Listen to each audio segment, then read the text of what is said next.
係啦，咁啊，大家都會話，哇，正啊！呢個年代，總之學識一啲技能啦，或者你自己手頭上已經有技能都好啦，可以輕資產創業，唔使請人啦，唔使租鋪啦，唔使入貨啦，係咪啊？做 online business 好好啊，咁樣你哋成日都聽我啲片啊，成日都係咁樣講噶啦。咁但係咧，其實當你一個人去 build business 嘅時候咧，真係有利有弊嘅。咁今日咧就要同大家去講一講，其實當你一個人去開一盤生意，係啦，你開始嘅時候輕資產，當然就唔會請好多人啦，可能你自己一個起家先啦，然之後又唔會話租鋪頭啊各樣嘅嘢，咁其實你要諗係諗咗啲咩先呢？點解我會有呢樣嘢想同大家去分享，大家去講呢？就係因為過去咧，我做好多呢啲 one-on-one 嘅 consultation。好多創業嘅 consultation 啦，甚至一啲公司轉型嘅 consultation 啦，係啊，即係可能你係做緊傳統好傳統嗰啲貿易啊嗰啲業務，哦唔係啊，而家轉型啦，要玩 online 啊，要玩 e-commerce 啊，要玩電商啊，要玩 online sell 嘢啦，轉型啊，基本上成間公司差唔多轉晒型啊，你可能炒咗嗰啲好老臣子嗰啲，但係咧請一批新嘅人翻嚟，咁我做好多呢啲 consultation 嘅時候咧，我發覺咧好多老闆啦。或者你一人公司自己一個人冇團隊都好啦，你第一步諗嘅嘢係好重要嘅。有好多人係諗錯咗，喺度諗啊，哎呀，我要邊個鋪位好啊？我第一個要請個咩人幫我做嘢好啊？我個網站要點樣整好啊？要 fancy 啲啊，定係要落地啲、貼地啲啊？定係要整啲咩廣告？要好 fancy，要拍個靚廣告先。嗱，其實咧有好多人咧真係諗多咗。真係諗多咗，諗快得滯啊！OK，唔好諗呢啲咁微細啦，或者咁前嘅嘢先。你要諗係啲乜嘢咧？OK，當你一人公司更加重要就係因為冇人陪你諗，得你自己諗嘅時候咧，咁其實你要諗啲乜嘢先咧？去證明你盤生意係 work 定唔 work 先？唔 work 嘅，你後邊諗幾靚，整個網站，請個咩人？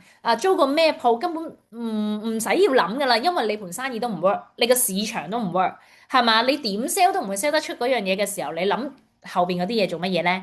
啱唔啱啊？咁咪嘥晒你嘅時間咯。我哋第一步就要諗咗要 work 先件事。好啦，咁所以咧今日咧抽呢個鐘頭嘅時間咧，想同大家咧去分享一下，究竟你要從乜嘢開始去諗啦？OK？咁啊，大家見到個畫面咧，就有個 PowerPoint 啦，係咪啊？見唔到舉手啊，見唔到喺 chat room 舉手啊，記住。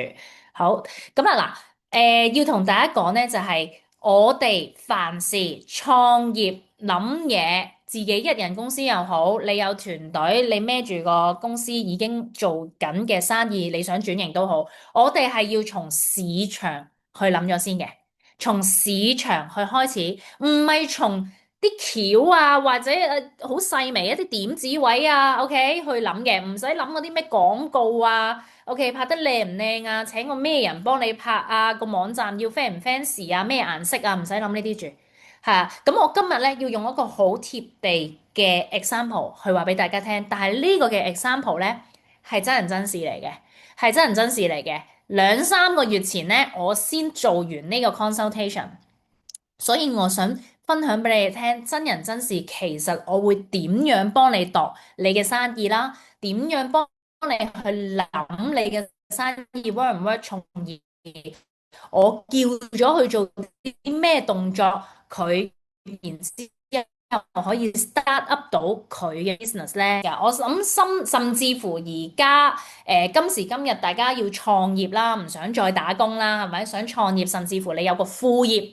你想揾多啲錢，都係要從呢一下開始諗，係啦，就唔好去諗太 detail 嘅嘢住，係你要諗咗個市場其實有冇人想要你嘢先。咁呢一個 example 係啲乜嘢咧？就係我哋有一個案例，就係有一個朋友仔有個客戶想去做一間日式嘅便當店，係啦，咁佢一出嚟就創業啦，係啦，佢本身係打工啦，做開餐飲業嘅啫。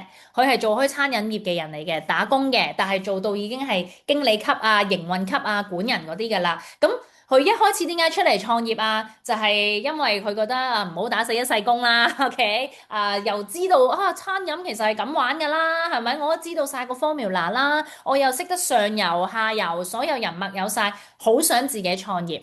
OK？佢想開一個鋪頭仔，唔係好大嘅，然之後佢就要諗啦，啊，其實我未做過老闆嘅喎，我一路都係幫我老闆打識啦，OK，一人之下萬人之上咁啦，咁從而佢開始嘅時候，佢當其實我就問佢啦，你哋一下，咁我要問下啦，咁多位你哋可以喺 chat room 話俾我知，其實第一下創業，如果你都係好似佢咁開一間日式嘅便當店，OK，佢諗住做外賣嘅便當做外賣，你會諗門面啦、裝修啊、logo 啊、邊一日開幕啊，OK，菜單 menu 啊，OK，設備啊咁樣。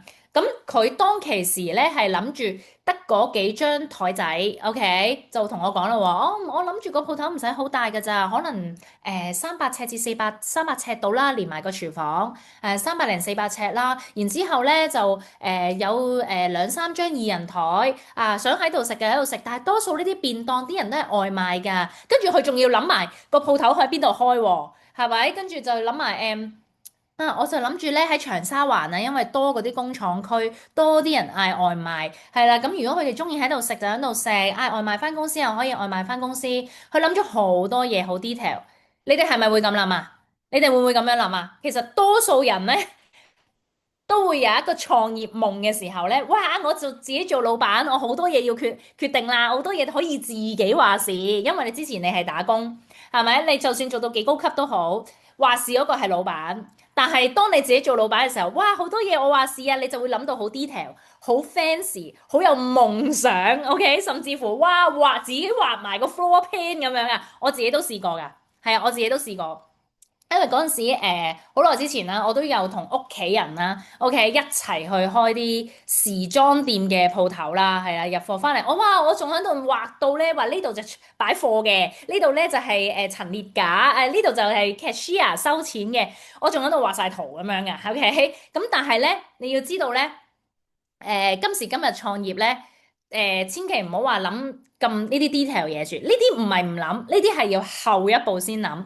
反而你第一步咧係要知道，哦，其實 work 唔 work 先？呢個 market 呢個行業呢個需求 work 唔 work 先？OK，嗱，假設你而家想開一間日式便當店啦，就好似當日我同嗰個客戶去傾偈咁樣啦。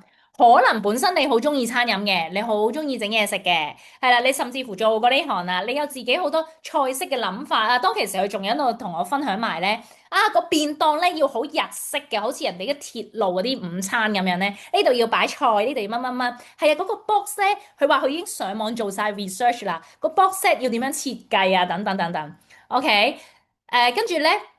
佢就話：誒得㗎啦，而家好多人咧都要咁樣快餐啊嘛，係咪？食飯時間都唔夠啊，要買個便當返公司食啊，甚至乎放工好夜啊，咁啊去諗埋自己營業咧可以去到9點幾10點，係因為佢想有啲人就係話開 OT 嘅時候可以嗌，可以落單咁樣，係咪？咁然之後佢感覺上個需求好大，感覺上啲嘢好 fancy 就有人買，OK？但係其實咧。呢啲嘅起點咧，全部咧都係可能下一步先講，然之後咧，你要諗嘅係要乜嘢咧？大多數人就會諗租鋪頭啦、裝修啦、設備啦、請人啦，係咪？甚至乎佢諗埋我使唔使一個人收銀啊？我一個人做唔晒嘅喎，一陣間好多單點算啊？咁樣設計個品牌啦、logo 啦各樣嘅嘢，所以咧你會諗3個月、諗4個月，甚至諗半年都好啦。呢啲嘢係唔會諗得晒嘅。係，然之後咧，你好似半年都創唔到業，有好多人得個諗字，點解半年都未收到第一個客？就係咁解啦。係啊，就算你話我唔係做實體店㗎，我係做 online 生意㗎，我係做一啲知識類型嘅嘢、service 類型嘅嘢，我想喺 online 度 sell，有好多人都係得個諗字，然之後諗咗2個月、3個月。因為佢諗後邊嘅嘢 detail 得太犀利，諗第4個月、第5個月 plan 埋後邊請人啦，跟住第6個月都仲未推到佢嘅生意出街。OK，仲未有市場一個人知道佢盤生意嘅存在，仲未一個人知道佢呢個人嘅存在嘅時候咧，其實呢半年你就嘥咗啦。係啦，可能個 market 已經不停咁轉緊啦。今時今日網上資訊咁發達，AI 咁發達，你覺得你嘅嘢唔盡快推出街，你會夠人爭咩？人哋賺咗半年錢啊，run 緊啊，賺緊錢啊，就算呢個係風口位都好啦，你 miss 咗啦呢半年，得唔得啊？OK，所以有好多人啊，將啲嘢咧搭到個 to do list 好高啊，哇，好多嘢咧要 plan 好先啊，每一樣咧跟住計數就係呢個成本，呢個係成本，好多人喺度計啊。OK，但係其實咧有好多嘢咧係咪要做呢啲先呢？OK，但係咧呢個時候其實大家唔應該係諗到咁 detail，你只需要問自己一個問題就得㗎啦。問自己一個問題，OK，就係有冇人會買你嘅嘢？呢啲陌生人唔識你嘅，佢點樣認識你，從而會買？佢哋願意俾幾多錢買？佢哋買完會唔會再買？呢個模式能唔能夠持續賺錢？OK，唔係賺1個月、賺2個月、賺3個月，係要持續賺。OK，咁所以咧，你都要問自己呢個問題啦。嗱，無論在座嘅你係賣緊 service 又好，你賣緊產品又好，你賣緊知識型嘅嘢又好，你賣本書都好啦，你都要諗咗先。係啦，諗咗呢幾個問題先，呢幾個問題就包括咗你嘅 sales and marketing 噶啦。係啦，咁而你嘅門面啊，detail 啊，嗰個盒啊，邊度請幾多人啊，係後續嘅嘢啊，因為你個門口冇客，你諗後邊幾多嘢都冇用。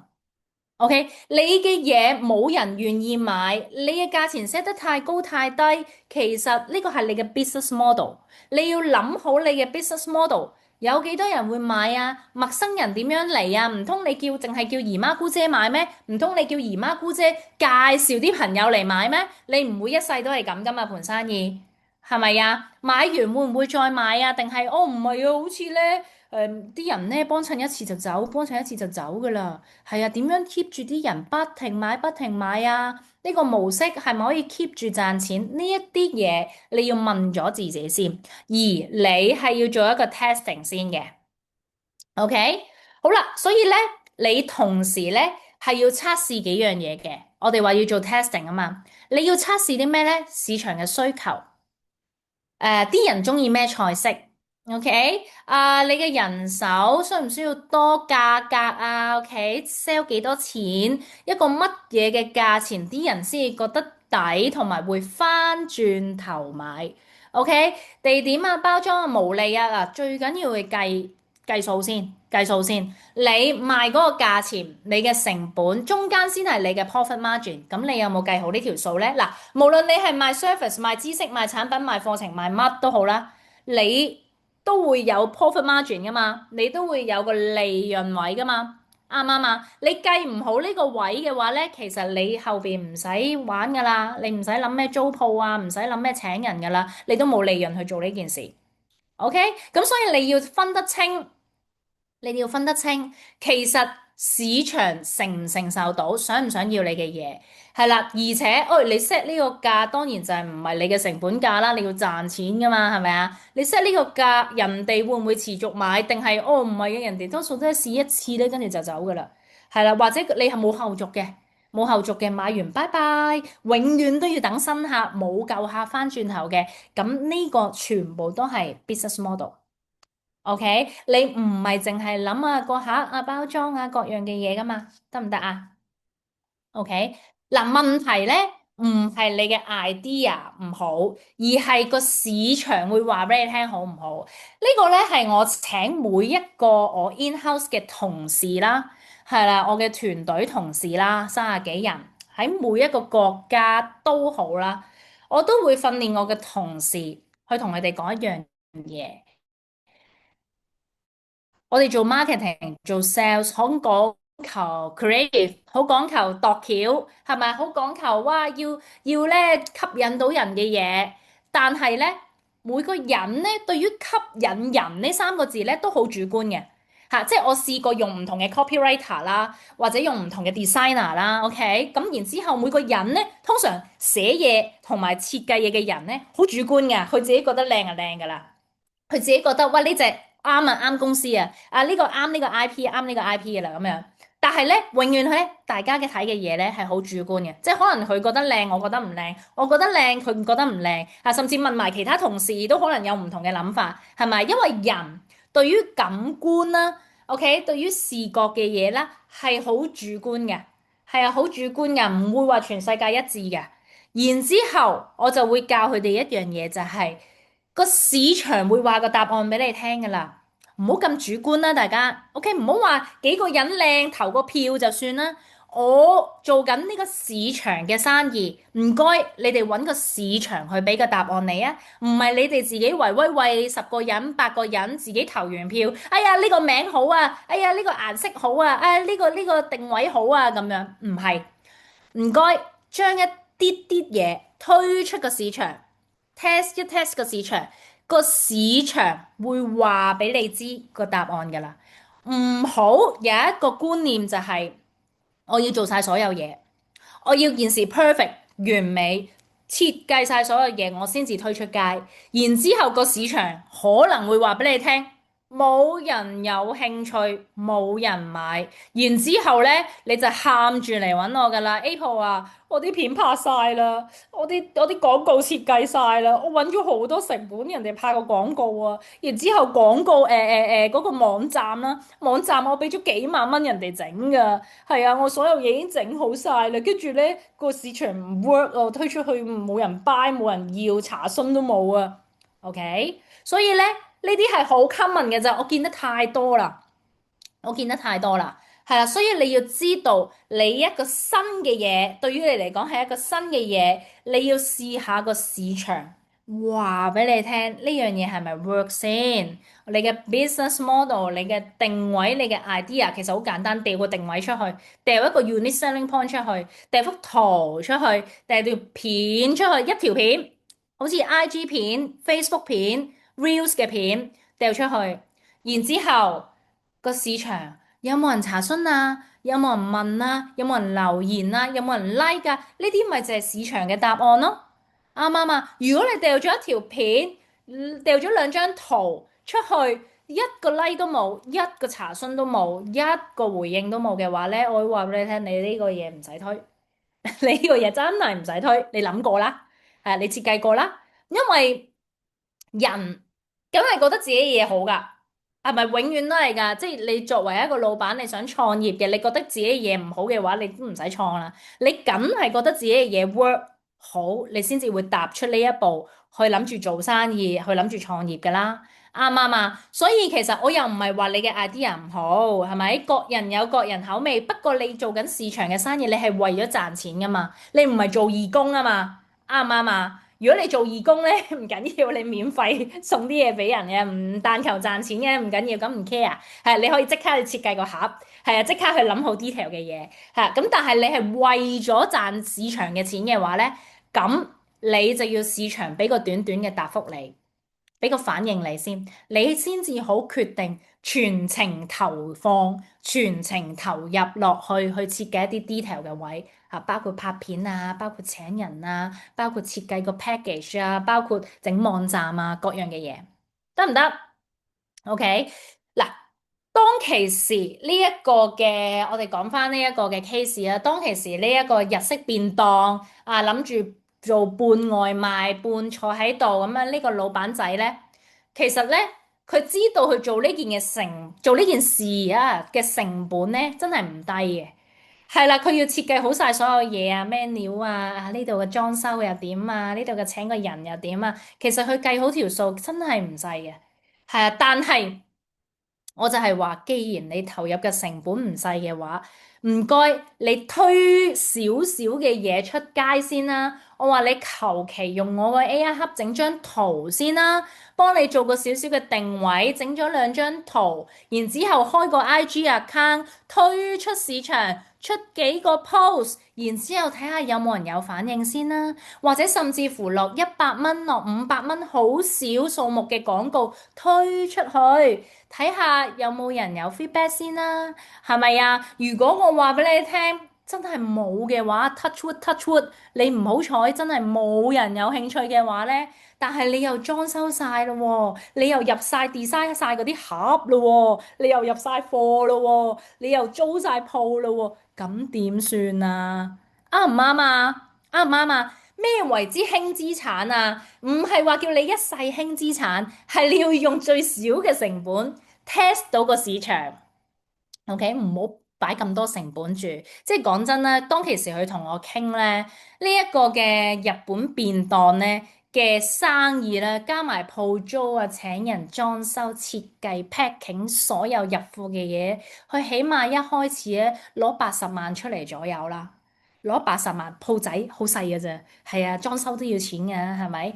攞80萬出嚟左右，我話嗱，我唔知你有冇錢，不過咧。如果你真係要投放呢一個錢之前呢，我建議你做一個我叫做 rapid fire test，rapid fire test 急速嘅市場測試，急速 rapid fire test 市場測試，OK，燒下個市場先。簡單啲嚟講，好簡單㗎咋，真係用個 AI 盒將一個定位，將你嘅賣點。佢會幫你設計噶啦嘛，係咪啊？我成日叫大家用 AI Hub 就係佢會幫你設計噶啦嘛，因為你答咗啲你想答嘅問題噶啦嘛，佢會有一個清晰定位啦，你嘅 unique selling point，你嘅獨特賣點啦，教你點樣講好件事啦，包裝好件事啦，點樣去美化佢啦，OK，然之後有埋個功能，整幾張廣告圖啊，宣傳圖片啦。開個 Facebook、IG account 劈落去，落100、200蚊廣告，其實嗰件事就即刻好多香港人知㗎啦。係啊，廣告費其實幾百蚊一日咧，已經好多人知㗎啦。OK，但係嗰啲係咪精準客戶啊？唔知。不過咧，呢個就係講求點樣落廣告啦，係咪？但係你將呢樣嘢推咗出市場，唔多唔少都會有反應嘅。如果你擺咗一個禮拜嘅廣告都冇人查詢，冇人有反應嘅話咧，好明顯你呢件事唔 work。唔 work 嘅話，你一係重新翻去諗過你個 idea，一係咧就叫個 AI 重新幫你 gen 內容、定位、賣點，係咪？你可以話俾佢聽，喂，唔 work 喎，呢個我試咗啦，再 gen 個，啱唔啱啊？OK，所以其實我唔想大家就係、雖然大家創業，我係鼓勵大家真係知道咗個市場需求先，係啦。有時咧，大家做生意啦，尤其是做得生意耐嘅老闆咧，好藝術家㗎，係啦，好藝術家㗎，即係會覺得我諗嘅嘢一定 work，一定爆，係咪啊？即係可能一班人，你同你啲朋友打邊爐，圍威喂嗰度打邊爐嘅時候咧。係啊，大家度個橋啦，喂，你噏一句，我噏一句，跟住又加埋一齊嘅嘢，大家都會話 work 啊，做啦，喂，OK，我掉10萬，你又掉10萬咁樣，係咪？大家會好維威畏去創業噶啦，通常都會咁樣。但係其實咧，係大家諗得太 fancy 啦，OK？而家個市場咁大競爭，梗係少少成本推咗出去試下個市場先啦。得唔得啊？所以真正嘅問題係咧，唔係要話完整成個嘅成本係啦，可能你要計數，不過唔係話諗好晒所有 detail 嘅嘢，全部嘢你付出咗出去嘅成本咧，你壓喺咗一個未被驗證嘅東西上邊咧，其實好危險㗎。OK，我想大家就係用個市場驗證咗你嘅 idea，你嘅諗法係 work 先，唔 work 嘅真係唔緊要嘅，再 tune 再做，tune 到個市場有少少反應嘅嘢咧，你再將佢發大，再做埋其他細節嘅部分。得唔得啊？而唔好話哇，我要完美主義，哇，跟住我跟個 idea 設計晒所有嘢，掉晒幾十萬成本落去，然之後先至推出市場。我見過太多人失敗，就係開頭太完美啦，佢諗得件事太 fancy 啊，係啊，然之後推咗出市場之後唔得啊咁樣，哇，跟住全部收翻嚟再推過，係你嘅成本就燒緊啦，你嘅租金燒緊啦，你請咗個人出糧啦。啱唔啱啊？你訂咗嗰啲盒翻嚟會霉啦，會殘舊噶嘛？係咪啊？所有嘢你做晒嘅時候，你冇得退噶啦，你冇得退啊！你連話哎呀我唔玩啦，唔做啦，我好似唔係做生意嘅材料，你冇得退噶啦，因為你投入咗啦嗰啲成本，得唔得啊？所以做一個市場驗證咗有效嘅生意，你先係一個 smart 嘅創業者，得唔得？OK。所以咧，開鋪頭，OK，真係掉夠錢出嚟，無論你需唔需要地鋪都好啦，OK，總之你要去 build up 掉夠錢出嚟去做你嘅生意，無論你係掉夠錢出嚟拍片，定係掉夠錢出嚟人哋幫你落廣告，定係掉夠錢出嚟人哋幫你整網站，呢啲都係成本嚟噶嘛，係咪？所以可能唔係話租鋪咁貴幾廿萬，係咪？咁但係你整網站俾錢人。呢個拍片俾錢人呢啲都係成本嚟噶嘛，你請一個人都係成本嚟噶嘛，啱唔啱啊？做呢啲動作之前，問一問自己嘅問題先，可唔可以用細啲嘅方式去驗證、證明一下你個產品、你個服務、你嘅知識係有人買先？OK，嗱，重複一次啦，我叫呢一樣嘢叫做 Rapid Fire Test，Rapid 快速 Fire Test 測試市場。係啦，好簡單。頭先講咗啦，幾張圖已經可以試啊，一段短嘅 reels 已經可以試啊，甚至你打段文，一張圖一段文已經可以試噶啦。嚇，影張相，你賣嘅係產品，影張相，整啲文案已經可以試噶啦。係啦，我哋縮小個規模先，唔好咁大投資先，得唔得啊？而你唯一做呢個 rapid fire test 唯一嘅目標就係要證明有人願意俾錢你。嗱，嗰個人就算係俾個 like 你，都唔當係啊吓，要撳個 like 好易㗎咋。佢睇咗你啲嘢，你話喂有 follower 喎，有 view 喎，唔當係啊吓。嗱，今時今日 follower 唔代表一切，有 view 有曝光唔代表一切，有人 like 都唔代表一切，有人買先代表你係贏嘅，得唔得？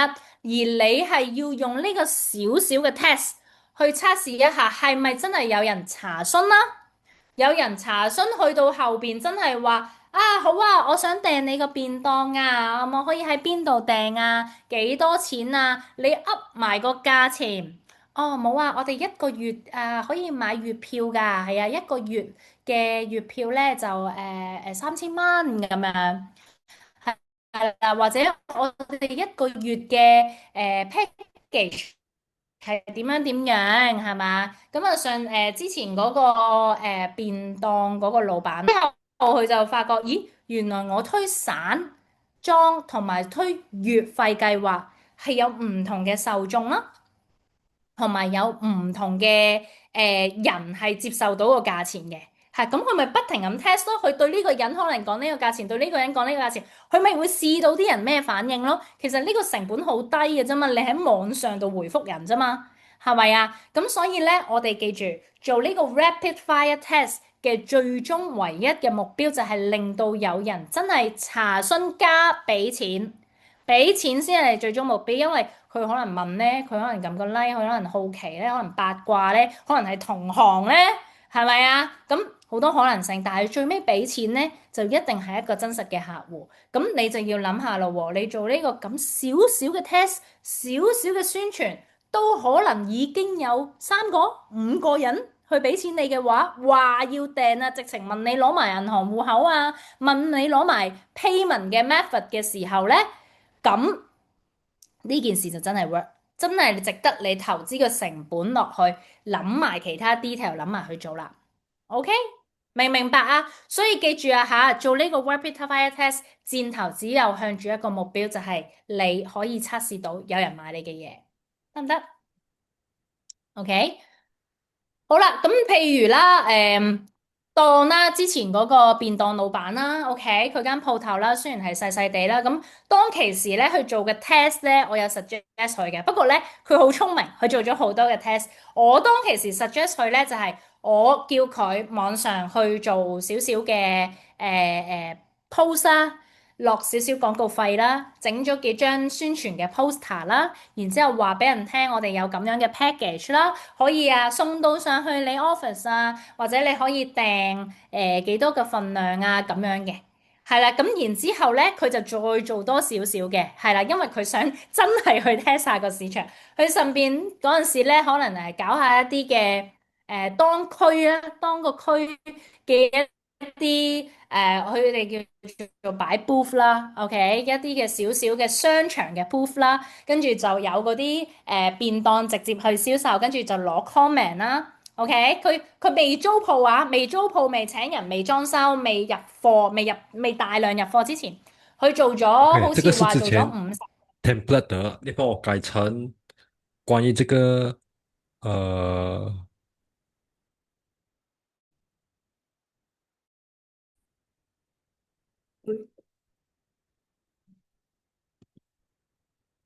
嚇，咁咧，佢聽到有聲添，係啊，咁咧然之後咧，佢就喺呢啲 booth 咧，商場嘅 booth 仔，因為佢本身諗住擺長沙灣，咁啊，佢再喺 D2 嗰度咧試過嗰啲，你知啦，D2 咧 weekend 咧咪有好多嗰啲擺 booth 擺攤檔咁樣噶嘛，有時係啦，咁然之後佢就訂咗50個至60個度啦，係啦，然之後佢就試喺嗰度賣，係啦，咁佢就試個價錢咯，其實佢想試個價錢有冇人買，而且佢同一時間咧就係叫啲人。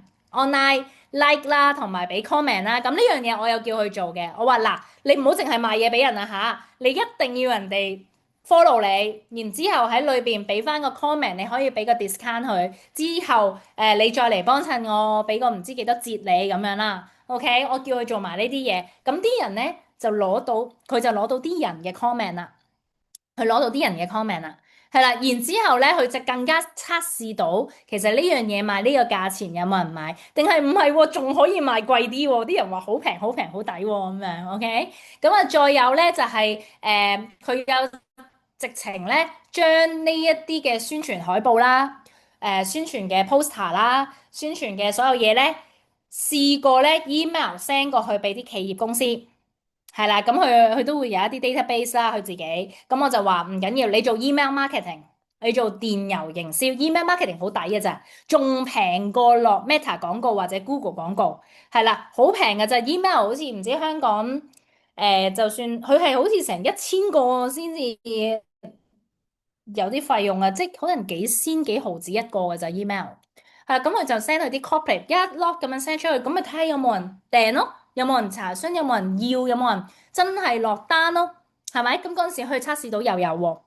好啦，然之後咧，佢又真係去接受一啲批量式，係啦，佢唔去做間鋪頭住，去做一啲批量式，去真係接單，然之後送貨去人哋公司，係啦，或者送貨去一個人哋 order 可能10個咁樣啦，OK，咁佢做咗呢樣嘢做咗幾耐咧？佢淨係做咗3個月啫，係啊，佢做咗三個月啫，佢就已經測試到一個最 perfect 嘅價錢喺嗰個地區嘅人最接受到嘅價錢，跟住又可以攞到大 feedback 啦、comment 啦，係啦，然之後佢亦都知道哦，原來咧嗰個區有幾多嘅商戶咧，或者企業公司係需要呢啲嘅 service，或者對於佢哋嚟講吸唔吸引？係啦，咁可能佢未知嘅，佢當其時未知啊嗱，呢套可能喺外國好盛行，但係喺香港其實唔多人做呢樣嘢啦，因為便當式嘅團購啦，或者叫做外賣咁樣嘅嘢咧，唔多嘅，係啊，咁但係佢又試下啦，係咪？好啦，測試到咯喎，佢有冇出過好多嘅成本啊？起碼嗰80萬唔會喺頭3個月度懟咗出去先啦，係咪？去到第4個月啦，佢就真係知道哦，佢有數據啦，佢有定價啦，佢有晒 feedback 點樣改良所有嘢啦。係啦，嗱，我想講咧，當初咧，佢同我傾偈之前咧。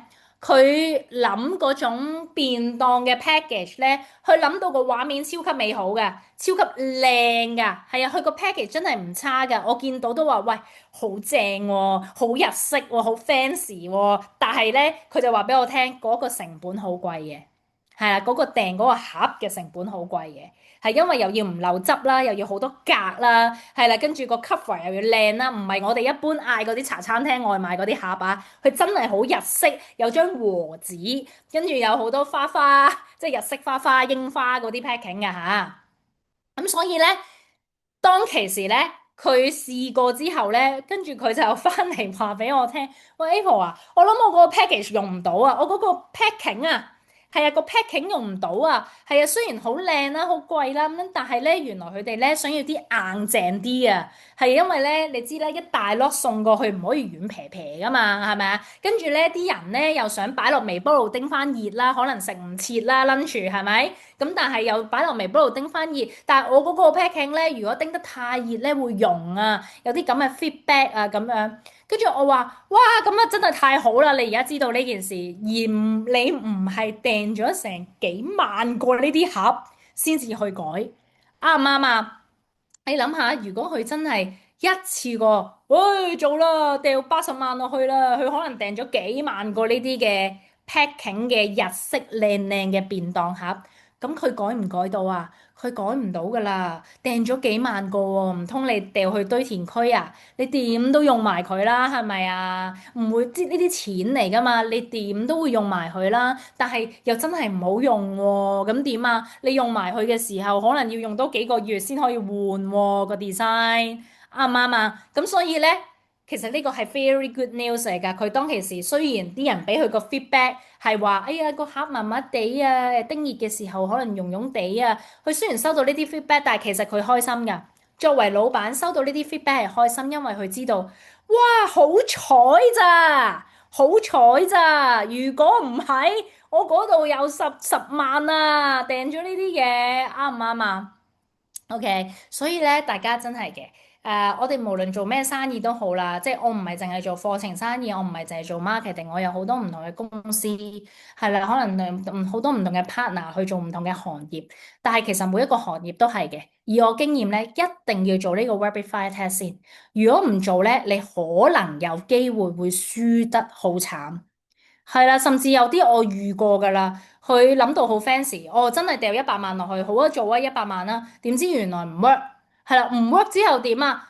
成個 idea 簡直泡湯啊！成個 idea 唔使 run 㗎啦，泡湯㗎啦，佢完全唔 work 啊，因為一個人都冇啊，根本賣唔出啊件事。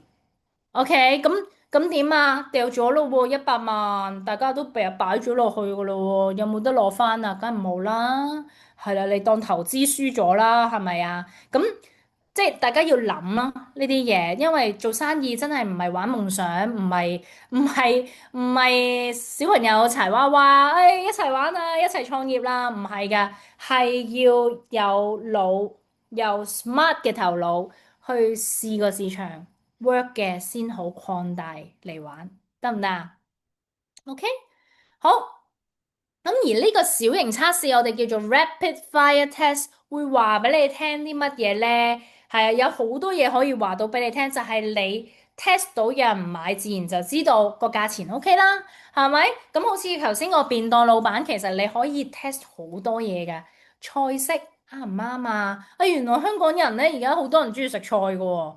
係啊，你擺更多肉落去都好啦，啲人俾翻你嘅 comment 都係，哎呀，如果多啲菜就好啦，咁樣係咪啊？頭先又係咧個包裝啦，係咪嗰個盒啦，硬唔硬淨啦，可唔可以擺微波爐又會俾到 comment 你嘅喎？係啦，跟住你可能賣咗一堆啦。頭先個老闆就係話，哦，我試過喺商場擺一啲攤位，擺啲 booth，係啦，又試過咧去email 一啲嘅企業，等佢哋 order 一個份量，係咪？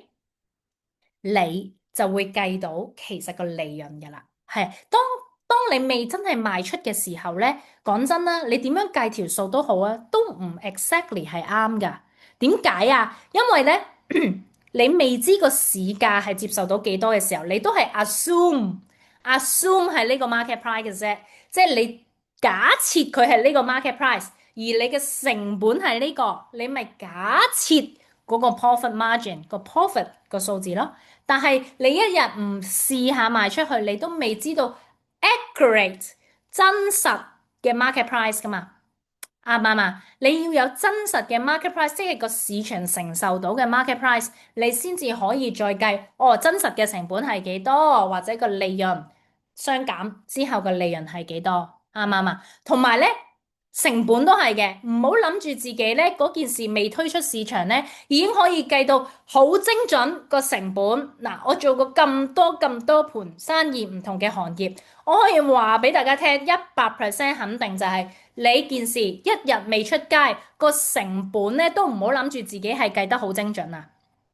個成本價，OK，包括你請人啊、包裝啊，或者你揾人去做呢樣做嗰樣啊、落廣告啊各樣嘅嘢，因為成本咧係會好多影響嘅，好多嘢影響嘅，包括你幾時去做呢件事啦，OK，市場啦、季節啦，都會有影響嘅。係啦，你請人，喂，你 assume 3萬蚊可以請個人，唉，原來要3萬5喎一個月。係咪啊？咁呢啲都唔同嘅，都會影響每樣加啲，每樣加啲，每樣加啲，你嘅成本就可能已經高，比你預期高咗好多噶啦。係啊，所以唔好諗住自己一日未出街嗰件事，你會計得一定係咁噶啦，個利潤一定係20%噶啦，贏緊噶啦，我賣得出，唔會，OK？而係你要真正做呢個 rapid fire test，推咗出市場先，你先至可以確定呢件事嘅。得唔得啊？你亦都可以測試到，喂，有啲咩價格接受到，價格接受唔到，係原來你推咗出市場知知，哇，原來賣呢樣嘢咧，有2檔人咧喺同一區同我爭緊噶啦，佢哋賣緊幾多錢啊？所以啲人咧係咁問我啊，可唔可以平啲啊？可唔可以平啲啊？我好想試你嘅嘢啊，不過可唔可以平啲啊？哦，你 find out 個原因，誒，點解你會想平啲嘅？你覺得貴喺邊啊？原來先至知道佢同你將你同其他競爭對手比較緊，係咪啊？即係唔好講話賣便當咁簡單啦，你賣 service 都係㗎。啱唔啱？你要做足 research 咧，係冇得做足噶。你真係要推咗出市場，個市場反應話俾你聽，哦，原來有人同你買一樣嘢啊！你嘅潛在客戶咪會話俾你知咯。哦，冇啊，我見人哋幾千蚊，唔知點解你1萬蚊啊嘛，咁我咪比較緊，你咪知咯，係咪啊？但係呢樣嘢你可能做 research 唔會 search 到噶，你幾咁 deeply 去做 research 都未必 search 到噶，得唔得？OK？好，明白嗎？OK，所以咧唔好去用好高成本去做你盤生意先。OK，唔好去即一嘢推好多錢，一嘢去做晒所有決定先。係啊，你要知道做生意咧係逐樣 test 出嚟嘅，呢啲叫做 market test。OK，逐樣 test 出嚟，你要做嘅係低成本去做 market test。重複一次啦，你可以做啲咩咧？其實好多嘢你可以做嘅。你諗好咗嗰樣嘢，OK，唔使 design 出嚟住，唔使真係有嗰樣嘢添啊。係啊，好似出面有人做電商啦，知唔知 drop shipping 係咩啊？drop shipping 咧就係有人落單，你先至去買貨。係啦，你將嗰樣嘢影張相，就可以推出去推廣噶啦。然之後你等到有人落單，當然啦，你會做推廣啦，係咪？做好多可能廣告啊各樣嘅嘢。你有人落單嗰下咧，你先至去買貨，係啦，你會話俾個客聽，哦，幾月幾號我會寄到俾你噶啦。然之後你就入貨，然之後咧中間嘅 shipping 嘅嘢咧，你就運俾個客。係啊，嗰客唔知噶，嗰客係向你買噶嘛。啱唔啱啊？但係其實你有冇得輸啊？你冇嘢輸，點解會做電商啊？e-commerce 呢啲會發達啊？係咪有咁多外國人去做呢樣嘢？點解會揾到錢啊？就係因為冇成本啊嘛，有人買我先入貨，我做中間嘅啫喎，冇人買我冇成本㗎，我唔使摘貨。OK，呢個叫 dropshipping 都係呢個概念。OK，唔好懟晒個成本落去，擲住一大堆嘢先，得唔得？用個 market test 超低成本，你可以做嘅就係做個定位啦，好設計張圖啦，個圖可能有你嘅 service，有你嘅產品，有你嘅嘜頭啦，寫你嘅賣點啦，推出個 online 市場最好最快最容易 get 到 feedback 咧，就係落少少廣告。唔好多，唔係叫你哇幾萬蚊廣告啊吓，幾百蚊一日都已經 OK 噶啦。試下一個禮拜、兩個禮拜已經即刻有 feedback 㗎。兩個禮拜你落咗廣告兩個禮拜都冇人睇嘅話咧，或者都冇人 feedback、冇人撳掣、冇人查詢嘅話咧，我都幾肯定你嗰件事係唔 work 㗎啦。唔使做噶啦，唔 work 噶啦，OK，係啊，咁所以咧，你可以知道嘅就係，哦，原來我咁樣做，有冇人真係查詢、真係買、真係去到最尾個俾錢，你要攞到個答案先，先好付出多啲出去，而唔係全部付出晒先至攞個答案。今時今日唔好再咁老土啦，做生意大家做得好唔好啊？做得 smart 啲，做得醒啲，做得輕資產啲啦，好唔好啊？OK，唔好做一個戇居居嘅老闆，做一個乜都唔知嘅老闆，你真係要做呢個市場測試先，好冇？OK，我哋要做呢個動作，簡單啲嚟講啦，要降低你嘅犯錯成本。嗱，大家創業真係唔係一嘢就得㗎吓，我都失敗過好多次㗎。我之前我咪頭先同大家講咧，我咪試過同屋企人開嗰啲時裝店嘅，輸㗎，真係輸㗎，係啊，因為嗰陣時同屋企人一齊夾錢，然之後就諗住啊，好開心啊，可以賣衫啊，係啊，跟住可以自己設計啲嘢啊，跟住又呢度入貨，好中意韓國買衫、日本買衫，跟住翻嚟賣㗎嘛，係咪？有一段時間香港係興嘅。即係日韓風、日韓、日本同韓國風氣好盛行嘅時候，係好多人都會想做呢樣嘢。咁當其時咧，就同屋企人啦一齊就咁。其實嗰陣時我都犯過一個好大嘅錯，就係誒行先咯，推咗出去先咯。又係擺10萬㗎啦，係咪？輸咗就冇得喊啦，係咪？係掉10萬㗎啦。但係其實呢啲嘅犯錯成本咧，大家可以唔使輸咁多，可能你輸嘅淨係輸嗰幾百蚊廣告費啦。係咪一個禮拜咪1000蚊？啱唔啱啊？OK，咁所以咧減低你嘅犯錯成本，從而你 make sure 嗰件事係 work 啦，真係有人買啦，真係有人俾錢啦，你先至去擴大你所有嘅付出。OK，好啦，所以咧呢度有個 step，大家留意，睇到個熒光碼。最穩健嘅創業順序，嗱，無論你係玩 online 市場、實體市場，你係玩賣產品、賣服務、賣時間、賣品牌、賣知識、賣課程、賣乜都好，呢個順序大家一定要抄低留意，係啦，你要做好呢啲嘅步驟，你先至好擴大你盤生意。OK，睇下咯喎，先睇睇個市場。你係要做好多 research 嘅。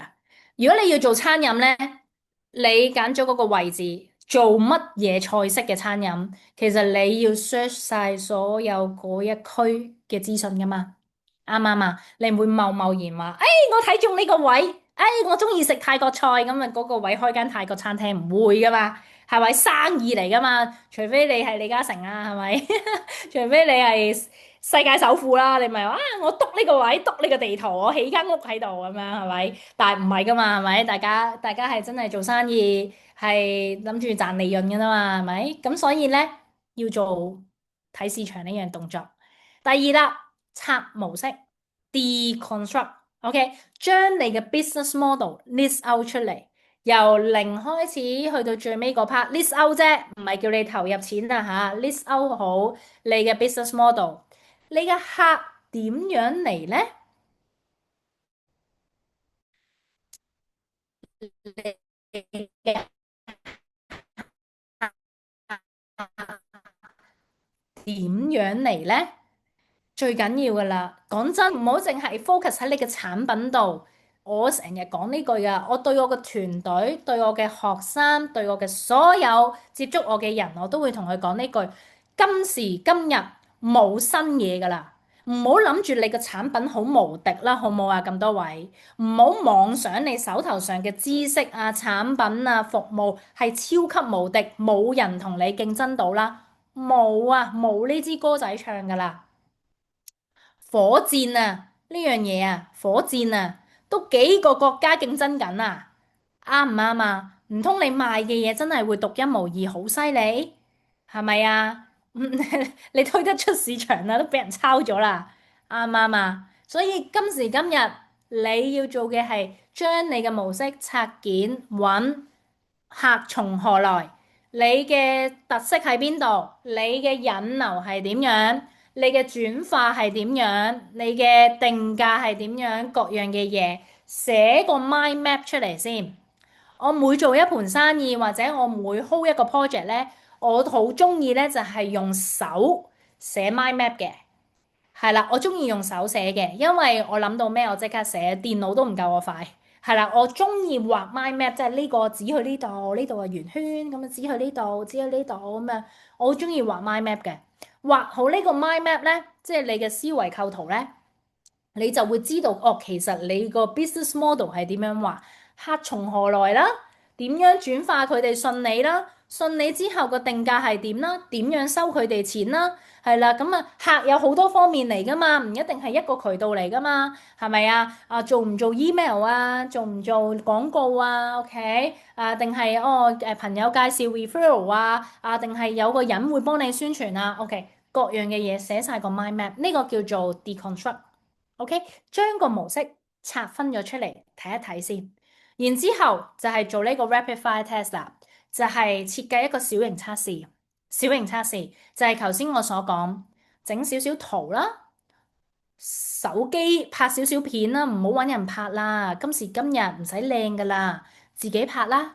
係啊，你拍產品就拍產品，拍自己就拍自己，拍少少片啦，整少少圖啦，落少少咁多嘅廣告啦。OK，甚至乎你中意嘅線唔好玩 online 嘅，你線下嘅俾人哋試用下啦，test 下啦，係咪啊？做呢啲嘅小型測試，然之後咧推落個市場度。OK，第五，取得真實嘅付款。頭先講咗好多次啦，重複咗好多次啦。Make sure 最尾個客係會俾錢你嘅。你真係收錢都冇問題㗎，整一件兩件三件唔難啦，係咪啊？OK，咁你咪可能叫佢要等下咯，你可能要去等耐少少啦。有啲咩叫預購啊、訂購啊，咪要等啫嘛，唔係唔俾你，俾咗錢先，係啦，某一個日子之前會俾你㗎啦，呢啲都得㗎，呢啲都係 test 嚟㗎。係啊，預購嗰啲通常咧網上買嘢，你見到人哋網站啊、淘寶啊嗰啲都係㗎，佢可能係一間新公司，佢俾你預購就係因為佢可能都冇擲好多貨喺度，佢都冇入貨。係啊，你要嘅我咪賣俾你咯。我咪先至訂咯，我咪先至整咯。係啊，佢通常會有一個時間段，就係2個禮拜，甚至1個月後某個日子之前，佢會送到去你手上，啱唔啱啊？但係佢會要你俾錢先，咁佢可能就係一啲新公司試緊個市場嘅真實付款嘅情況，係咪？OK，好啦，真係有人付款啦，你就要計咯喎。哦，計埋啦，成本係幾多？真係承受到呢個價錢嘅人係幾多？佢哋嘅 feedback 係點？好啦，gather 晒呢啲 information 啦，再決定下一步。係啦，你再決定下一步就係，原來咧個量翻得咁慢㗎，哇，原來咁樣樣賣一件咧，真實嘅成本係咁㗎，原來咧啲人有咁樣嘅意見，咁樣嘅需求㗎喎，哎呀，原來呢個區咧啲人咧要嘅量都唔係好多㗎啫喎，哇，呢啲嘢咧非常之值錢啊，話俾你聽。係啊，真係對你嚟講非常之值錢㗎。作為做生意嘅老闆，咁然之後你咪再用呢啲 information 去改良你件嘢，先至去決定下一步啊，大唔大批入貨啊？租唔租地方啊？租喺邊個位啊？甚至乎我見到有啲做餐飲嘅咧，佢做完呢個 test 咧，連嗰個地區佢都唔去啦，即係佢唔做嗰個地區啦，佢搬咗去第二度啦，即係佢可能本身諗住港島區。係啦，好多打工仔一定好繁忙啦，好多人幫襯啦，去間餐廳。點知咧做完個 test 咧，試下有冇人中意食呢啲菜啊？有冇人中意呢啲餐單啊？佢唔知點解做完之後咧，佢就話：Apple 嘅成績麻麻地，我搬翻去九龍啦，或者我都係新界區平啲啊咁樣噶啦。係即因為個市場俾咗答案你啊，你唔做呢個決定唔得，一係你就放棄你盤生意，一係你就要轉彎，你就要改變啊嘛。啱唔啱啊？呢個先係做生意嘅真理啊！你要識變啊嘛。咁佢咪就係市場話咗俾你聽個答案，從而你咪知道下一步自己要點樣變化咯，係嘛？唔好死胡同，唔好諗住掘個窿。我係咁噶啦，我係咁噶啦，我係咁噶啦。最罩忌做生意就係決定咗嘅嘢一嘢做到底，最罩忌。嗱，做人呢，有時同大家去講下啦，做人呢就好唔同嘅。哎呀，我決定咗某啲嘢，我的起心肝，好有動力，我一定要做到為止。係咪啊？好多人都咁樣講嘅，係啊。當好有 power 或者哇個人好有 motivate 嘅時候，都會咁講嘅。但係咧，其實咧，真實地做生意咧，我相信你問10個生意人啦，成功嗰啲啊，你問10個生意人咧，10個成功嘅生意人都會答你唔係嘅，我中間做咗好多變化嘅，我中間可能拋棄咗我好多原有嘅想法㗎。我中間扭過好多次㗎，我中間改變咗好多嘢嚟㗎。我當初賣嘅嘢唔係呢樣嘢㗎，可能10個有9個9.99999嘅成功老闆都係答你呢樣嘢，就係因為大家要識變通啊。係啊，做生意唔係小學生，唔係中學生，唔係玩遊戲，唔係講夢想。係啊，做生意係講揾錢嘅時候，你就要知道你要隨住個市場識變啊嘛，係咪啊？唔係一支歌仔唱到尾噶嘛，得唔得？OK，明唔明白？大家明啊嘛？OK，所以咧，大部分人咧，我發覺我做咁多 consultation 啦，我對過咁多生意老闆咧，好中意咧，就係咧去決定咗成本啊，各樣嘅嘢啊，OK，先至去翻轉頭咧去測試 market 啊，再拆其他嘅嘢啦，係咪？再試個市場啦。但係其實咧呢一個步驟先至係啱嘅嚇，唔好話啊要完成晒所有嘢。懟晒你嘅本金，懟晒你嘅成本落去，先至翻轉頭。哎呀，我冇做呢步啊，我冇做呢步啊，我冇做呢步，得唔得？OK，明啊嘛？OK，而你係要做好多觀察啦，OK，做好多付款行為嘅測試啦。頭先講咗俾大家聽，以夾硬就係話，哎呀，我喺呢度長大㗎，我喺呢度呢區好熟悉㗎，我住咗喺呢區10年㗎啦。我好中意呢一區啊，就硬係要框死自己喺嗰一區，而你忽略咗你做生意係咩啊？為咗賺錢啊嘛，你要睇下邊一個定位、邊一個地區、邊一個市場，先至會有人肯俾呢嚿錢你啊嘛。冇人肯俾錢你，個區你住20年、住30年都好啦，都冇人俾錢你，你做乜鬼生意啫？啱唔啱啊？OK，好啦，咁然之後咧，你要諗嘅就係呢啲問題啦。你要咩叫拆解模式啊？頭先咪有一個 deconstruct 嘅 step 嘅，咩叫拆解模式啊？你服務緊邊個？你嘅 service，你嘅產品想服務邊個？你賣緊嘅係啲乜嘢？你係賣品牌？你係賣產品？你係賣服務？定係服務加產品？品牌加服務都得㗎，係咪啊？價格幾多個市場先接受到啊？啲客從邊度嚟啊？我都成日都咁諗啊！啲客喺邊度嚟先？係咪？唔諗呢樣嘢，你冇得做㗎。盤生意你冇客，你坐喺度間鋪頭裝修幾靚都冇用啦。啱唔啱啊？點樣去 deliver 你個 service 啊？Profit margin 又係幾多啊？呢啲全部要做咗 test 先得。OK，唔係要低品質，而係你暫時抹開一啲高成本嘅嘢先，保留一啲你要 test 咗個市場先，得唔得啊？嗱，唔好淨係問人意見嗱，呢樣嘢好重要。我曾經咧遇過一啲賣 service 嘅 consultant 啊，或者一啲專業人士啦。佢哋都會通常話同我講嘅，April，我做咗 market test 噶啦，我問咗我身邊10個朋友，係啊，連埋親戚都問埋噶啦，十幾廿人噶啦，佢哋都話正啊，佢哋都話好啊，我問咗佢哋意見好 detail 噶啦，佢哋係啦，sorry。你問朋友、問親戚，你覺得你嘅朋友同親戚會唔會潑你冷水先？你可能會話，誒，有一兩個會好老實嘅，唔得嘅，佢哋會話俾我知嘅。Sorry，佢哋都係你嘅朋友，佢哋都係你嘅親戚，基本上咧係唔會踩到你地底泥一樣嘅。講唔到添，唔會踩到你地底泥一樣嘅。OK，咁佢唔踩你，佢唔打沉你，呢啲係咪 feedback 啊？Sorry，呢啲都係朋友，呢啲都係親戚，佢哋都係讚嘅啫。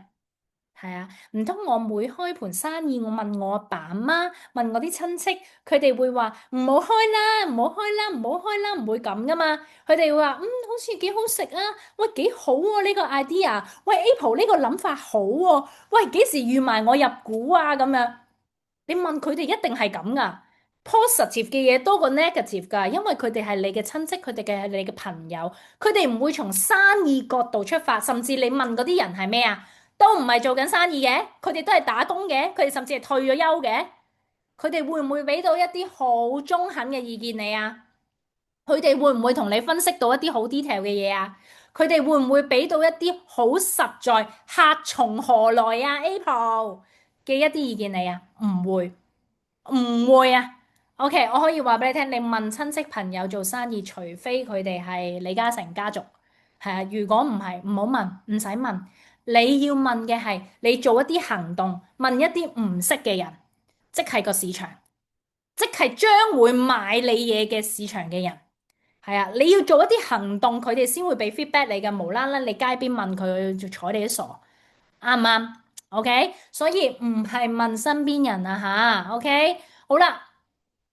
佢哋身邊人答你嘢咧冇成本㗎，佢讚你你開心，佢咪答你咯，係咪啊？冇承諾㗎，冇成本㗎，佢亦都唔識做生意，啱唔啱？OK，但係市場你做咗一啲行動，可能係落廣告啦，可能係出下 post 啦，市場嘅人唔識你嘅，佢唔會為咗讚你而讚你，佢甚至會係鬧你，佢甚至會話你個盒搞錯啊，擺落微波爐會溶嘅。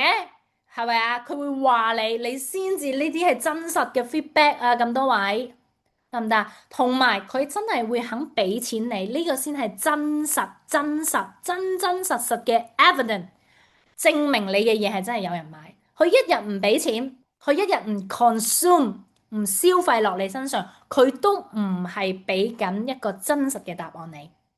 查詢都唔係㗎，嗱，查詢雖然係一個好好嘅 signal 去話俾你知有人對你嘅嘢有興趣，但係你諗下，如果嗰件事係20人、30人、40人、50人埋嚟查詢，嗰件事係多人有好奇心啫，唔代表多人買。可能你出現就係價值提供唔到，可能你出現係賣得太貴，查詢完，拜拜。而可能你係有一個好強大嘅競爭對手喺個市場度，啲人問下價，然之後比較，哦，你輸，拜拜，得唔得？OK，每一張收據，每一個 transaction，每一蚊俾錢你，先係真實嘅信號，真實 evidence 去話俾你知，你呢樣嘢係 work 嘅。OK，你嘅成本就係 action，做啦，推出去啦，係咪？OK。市場證據行為要睇啲咩？有冇人訂你嘅嘢啦？有冇人俾錢你啦？有冇人重複買啦？嗱，有人重複買係一個非常之 good 嘅 signal 嚟嘅，即係話你真係推出去嘅時候，啲人都會 reconsume，重複買，重複買，重複買。有冇人介紹朋友去買你嘅嘢？即係佢自己買完覺得好，介紹人去買你嘅嘢？有冇人你係預售，你係預購嗰件事？佢會願意等，就算你要去俾咗錢先，我2個禮拜後你會收到貨，1個月後你會收到貨。呢樣嘢佢願意等，佢願意俾錢你，即係佢好想要啊！咁多位，係啊，你做預購呢啲好想要，即係 very perfect，係咪？願意加單，即係買完又買，買完又買，買完又買，係啊，唔單止介紹人，佢哋買完又買加單，係啊。呢啲嘢全部對於你嚟講都係一個 very good 嘅 signal，去話俾你知得啦，你條橋 work 啦，你個定位啱啦，個市場 buy 啦，得唔得啊？所以呢啲係 evidence 嚟噶，你問親戚朋友唔會有噶，係啊，唔通你叫你個親戚落單啊？唔會噶嘛，係咪？佢哋純粹讚美下你，俾啲信心你，同你啦啦隊嘅咋，得唔得啊？市場先係最真實嘅嘢。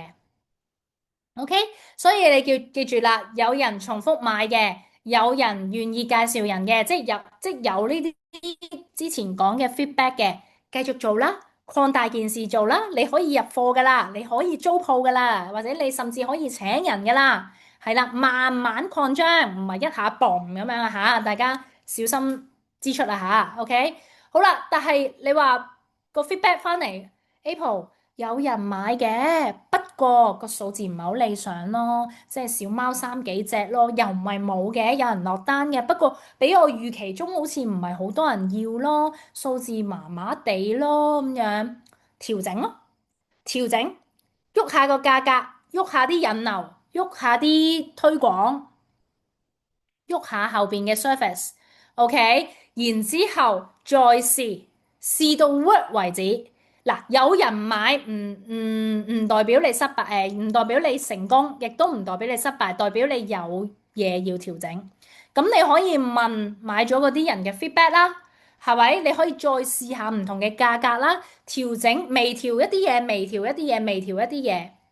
你就可以知道乜嘢出錯，乜嘢係變好咗，乜嘢變差咗噶嘛？係咪？好啦，最後啦，一個最唔好嘅情況就係完全冇人買，係啦，你可能話擺咗2個禮拜啦，廣告落咗3個禮拜啦，燒咗2000蚊啦，好似都冇人查詢喎，冇人買喎，唉，咁咧，你成件事可以停一停，轉下跑道啦，轉下產品啦，重新諗過你嘅 business model 啦，停止，重新諗過。得唔得？OK，明白啊嘛，明白個原理，點解要做呢個 rapid fire test？簡單啲嚟講，唔好有沉沒成本。如果你一嘢掉咗幾廿萬出去咧，又揾人拍晒片啊，整晒網站啊，我相信你有呢個沉沒成本嘅話咧，你翻唔到轉頭嘅。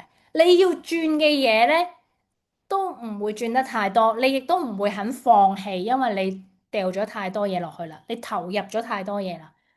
咁你當你一盤生意你翻唔到身，你轉化唔到，你變唔到啊！簡單啲嚟講，你喐動唔到嘅時候，你呢盤生意係注定死嘅，得唔得？因為你都冇得喐。OK，明唔明白？OK，其實唔一定係頭先嗰個 example 啊，賣便當啊，亦都唔係頭先話咩開餐廳啊嗰啲啊吓，係所有生意都係。在座你哋可能賣緊課程啊、產品啊、服務啊、consultation 啊，賣緊乜都好，都要有呢個 concept，得唔得？OK，係啦，咁啊要齊有呢啲嘢先至為之一個完整嘅 business model 嘅。咁所以咧，你亦都可以啊嚇。而家其實大家可能成日都會問啊，哎呀，我個網站點樣整靚啲啊？哎呀，我啲廣告點樣可以拍好啲啊？我想問下大家先，有冇啲乜嘢你係未做呢個 rapid fire test 㗎？OK，你一定要識得咩叫做 start with a market，not an idea。Start with a market, not an idea。一個 idea 唔一定失敗，但係你試咗個市場，你知道你嘅 idea 要變嘅啦。然之後你就可以真正去做到一個生意啦。係啦，idea 還 idea，唔一定係一個成功嘅生意，但係經過咗個 market 驗證，就係一個成功嘅生意。得唔得？先睇市場，拆咗個市場需求先，可能要做變化，做小型測試 （rapid fire test），取得一啲真實嘅 evidence 啦、feedback 啦，一啲 signal 話俾你知呢件事係 work 定唔 work，定係要調整，再最後先至投入更大嘅成本去發展你盤生意，真正去投入呢個市場嗰度，得唔得？OK，明白嗎？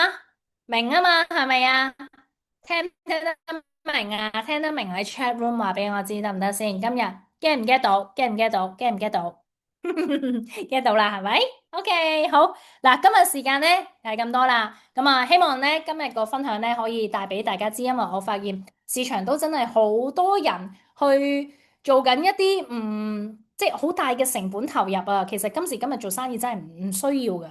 係啊，除非你話哇，我好成熟啦，我喺呢行已經好多年啦，咁你當然啦可以投入再多啲啦，係咪？咁你都係要計噶嘛，要計數噶嘛。生意係一個數字遊戲嚟嘅，你要即係大家識買股票啦，識投資啦，可能有冇人炒短炒嘢㗎？係啊，即係呢啲全部都係投資嚟㗎嘛。其實生意都係一個投資嚟嘅啫。你點樣用少少嘅錢試？即係你如果係新玩一個投資產品，可能嗰隻你未玩過股票嘅，你而家想試下玩股票嘅。你唔會成副身家100萬咁樣懟落去噶嘛？係咪啊？你都會可能5000蚊先啦，4000蚊先啦，8000蚊先啦，啊，甚至你話哎呀好啦10000蚊先啦，你唔會話哎呀我嘅積蓄100萬掉晒落去咁樣噶嘛？唔會噶嘛，所以你做生意都唔會噶，係啊，所以唔好要完美件事先至行，而係你要試咗個市場，將佢變得完美先至好行。得唔得啊？OK，好，咁今日分享係咁多啦。咁啊，有啲咩咧？可以喺邊度揾到我哋啊？